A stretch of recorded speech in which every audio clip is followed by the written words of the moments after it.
اعوذ باللہ من الشیطان الرجیم، بسم اللہ الرحمن الرحیم۔ سورہ یوسف۔ شروع اللہ کے نام سے جو بڑا مہربان نہایت رحم والا ہے۔ الف لام را، یہ آیات ہیں کتاب کی جو واضح روشن ہے۔ یقیناً ہم نے نازل کیا ہے اس کو قرآن بنا کر عربی میں تاکہ تم سمجھ سکو۔ ہم بیان کرتے ہیں تم سے ایک بہترین قصہ اسی ذریعے سے جس سے بھیجا ہے ہم نے تمہاری طرف یہ قرآن، اور اگرچہ تم تھے اس سے پہلے یقیناً بے خبروں میں سے۔ جب کہا یوسف نے اپنے باپ سے، اے میرے باپ، بے شک میں نے دیکھے ہیں خواب میں 11 ستارے اور سورج اور چاند، دیکھتا ہوں میں ان کو کہ مجھے سجدہ کر رہے ہیں۔ اس نے کہا، اے میرے بیٹے، نہ بیان کرنا اپنا خواب اپنے بھائیوں سے، ورنہ وہ چلیں گے تیرے ساتھ کوئی چال۔ بے شک شیطان انسان کا دشمن ہے کھلا ہوا، اور اسی طرح منتخب کرے گا تجھے تیرا رب، اور سکھائے گا تجھے علم باتوں کی تعبیر کا، اور پوری کرے گا اپنی نعمت تجھ پر اور اولاد یعقوب پر، جس طرح اس نے پورا کیا تھا اس کو تیرے آباء و اجداد پر اس سے پہلے، ابراہیم اور اسحاق پر۔ بے شک تیرا رب سب کچھ جاننے والا ہے، بڑی حکمت والا ہے۔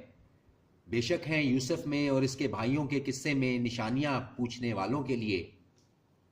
جب کہا انہوں نے کہ ضرور یوسف اور اس کا بھائی زیادہ محبوب ہیں ہمارے باپ کو ہم سے، حالانکہ ہم ایک پورا جتھا ہیں، یقیناً ہمارا باپ صریح غلطی پر ہے۔ قتل کر دو یوسف کو یا پھینک آؤ اسے کسی جگہ، خالص ہو جائے گی تمہاری طرف توجہ تمہارے باپ کی، اور ہو جاؤ گے تم اس کے بعد نیک لوگ۔ کہا ایک کہنے والے نے ان میں سے کہ نہ قتل کرو یوسف کو، بلکہ ڈال دو اسے کسی اندھے کنویں میں، نکال کر لے جائے گا اسے کوئی قافلہ، اگر تم کو کرنا ہی ہے۔ کہنے لگے، اے ہمارے باپ، کیا ہوا ہے تجھے کہ نہیں اعتبار کرتا ہمارا یوسف کے بارے میں، حالانکہ بے شک ہم اس کے یقینی خیر خواہ ہیں۔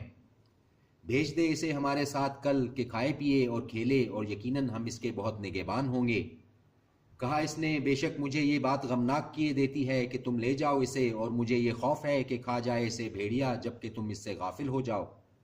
وہ کہنے لگے، اگر کھا گیا اسے بھیڑیا جبکہ ہم ایک جتھا ہیں، یقیناً ہم تب بڑے نقصان میں پڑ گئے۔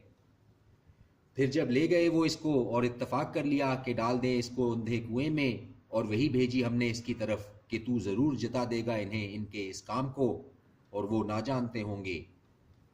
اور وہ آئے اپنے باپ کے پاس رات کو روتے ہوئے، کہنے لگے، اے ہمارے باپ، واقعہ یہ ہے کہ ہم دوڑنے لگے ایک دوسرے سے آگے نکلنے کو، اور چھوڑ گئے یوسف کو اپنے اسباب کے پاس، تو کھا گیا اسے بھیڑیا، اور نہیں تو یقین کرے گا ہم پر اگرچہ ہوں ہم سچے ہی۔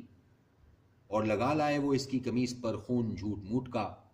اس نے کہا، بلکہ بنا لی ہے تمہارے لیے تمہارے دلوں نے یہ بات، تو صبر ہی بہتر ہے، اور اللہ ہی سے مدد چاہیے اس کے بارے میں جو تم بیان کرتے ہو۔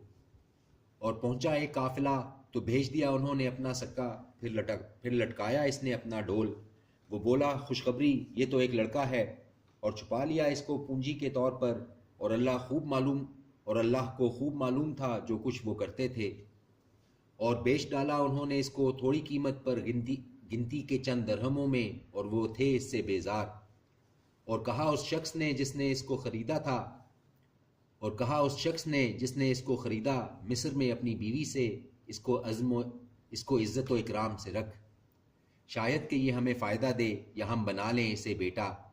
اور اسی طرح جگہ دی ہم نے یوسف کو اس سرزمین میں، اور تاکہ سکھائیں ہم اس کو علم خواب کی باتوں کی تعبیر کا، اور اللہ غالب ہے اپنے کام پر، لیکن اکثر لوگ نہیں جانتے۔ اور جب وہ پہنچا اپنی جوانی کو، عطا کیے ہم نے اس کو حکمت اور علم، اور اسی طرح ہم اجر دیتے ہیں نیکوکاروں کو۔ اور مائل کرنا چاہا اسے اس عورت نے، وہ تھا جس کے گھر میں، اپنے آپ پر قابو رکھنے سے، اور بند کر دیے اس نے دروازے، اور کہنے لگی، جلدی آ جا۔ اس نے کہا، اللہ کی پناہ، بے شک وہ تیرا شوہر میرا آقا ہے، بہت اچھی طرح اس نے مجھے رکھا ہے، بے شک نہیں فلاح پائیں گے ظالم لوگ۔ اور یقیناً اس عورت نے قصد کیا اس کا، اور وہ قصد کر لیتا اس عورت کا، اگر نہ ہوتا یہ کہ دیکھ لیتا وہ دلیل اپنے رب کی۔ اسی طرح ہوا تاکہ ہم روک دیں اس سے برائی اور بے حیائی کو، بے شک وہ تھا ہمارے بندوں میں سے منتخب کیے ہوئے۔ اور بڑھے وہ دونوں دروازے کی طرف، اور اس نے پھاڑ ڈالی اس کی قمیص پیچھے سے، اور موجود پایا دونوں نے اس کا خاوند دروازے کے پاس۔ وہ بولی، کیا سزا ہے اس کی جو ارادہ کرے تیری بیوی کے ساتھ برا، سوائے اس کے کہ قید کیا جائے یا عذاب دیا جائے دردناک۔ اس نے کہا، یہی تھی جس نے مائل کرنا چاہا مجھ کو، اپنے آپ پر قابو رکھنے سے، اور شہادت دی ایک گواہ نے اس کے خاندان میں سے کہ اگر ہو اس کی قمیص پھٹی ہوئی آگے سے تو یہ سچی اور وہ جھوٹوں میں سے ہے، اور اگر ہو اس کی قمیص پھٹی ہوئی پیچھے سے تو یہ جھوٹی اور وہ سچوں میں سے ہے۔ سو جب دیکھا اس نے اس کی قمیص پھٹی ہوئی پیچھے سے تو کہا اس نے یقیناً یہ تمہارا ہی فریب ہے، بے شک تم عورتوں کے فریب بہت بڑے ہوتے ہیں۔